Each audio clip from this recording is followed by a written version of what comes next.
When was the last time you masturbated to porn? And if that question makes you uncomfortable, just spend 4 minutes with me. I promise you will learn something special. As an ex-porn addict, I had to ask this question.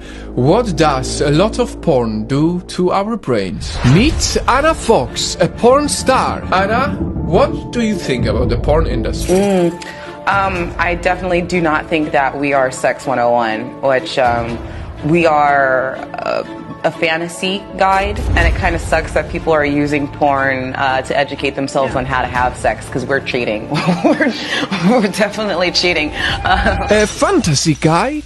According to Anna Fox, porn is a heavily produced scripted fantasy, yet very often we look at it as a real-life goal. And that is where the unnerving brain side effects begin. All the moaning and orgasm noises that they overplay, naked bodies that look flawless because of perfect lighting and long preparation, and never-ending exciting scenes, which in fact usually take hours to produce and are cut down to minutes. All of this, when watched for a long time, damages the way we see our private sex life. And this is not just an observation of an ex-porn addict or a porn star, but it's also science. According to studies of cognitive neuroscientist Dr. Trish Lay, too much porn disrupts your brain's ability to solve problems. It hijacks areas in your brain responsible for judgment. Your brain is less focused because throughout the day it subconsciously leads you to watch some more porn, similar to how cigarettes lead people to think that they need to smoke to feel less stressed, which often as a result makes them even more stressed. On top of all of that, more studies showed that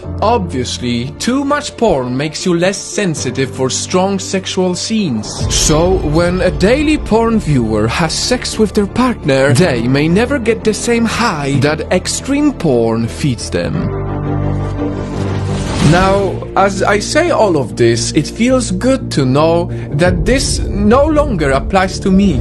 Because, yes, I used to be a porn addict, and it is exactly the reason why I made this video. It is awkward to admit something like this to millions of people, but I know it's worth it. Because if we remove the shame and stigma, we can help many people realize that watching too much porn can really mess up your life. Help them realize that porn is like a virus. The more you are affected by this virus, the more extreme you want it to be.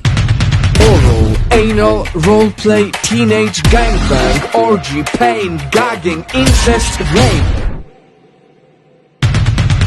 These porn categories are not even close to the most extreme. Porn sites like Pornhub get over 100 million views a day. That is one site only.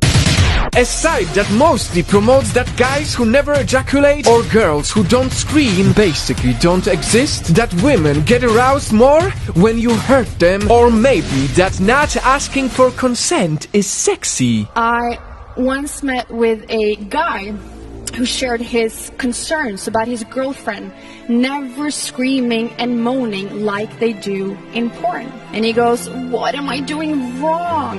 And then he says, "You know what? Maybe I should try to strangle her." This is something many people think because of porn. Night fam.